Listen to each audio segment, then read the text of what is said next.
Breaking news, Naoya Inoue bagsak sa first round. Dito siya ay nadali nga sa kaliwa ni Pantera Nery at bagsak ka si Inoue at nagulat ang lahat ng pagbagsak ni Naoya Inoue sa first round. So dito nga ay nagdepensa na lang si Inoue at paatras at payakap-yakap hanggang ito'y naka-recover sa first round at gumaganti na ito ng mga jab, suntok at hook. Pagdating naman sa round 2, dito na nag-iinit na si Naoya Inoue at nakadali siya at nakabawi dito kay Luis Nery. Nadali niya ito sa kanyang left hook at tumba si Nery sa second round.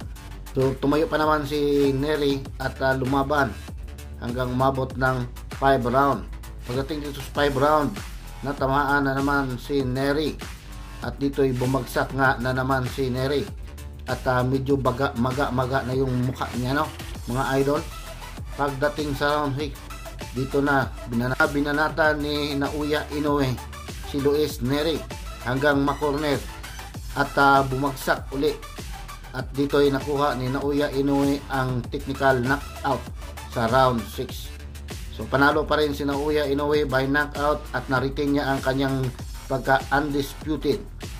Magandang laban mga idol. So naghiyawan ang lahat ng tao sa Tokyo Dome.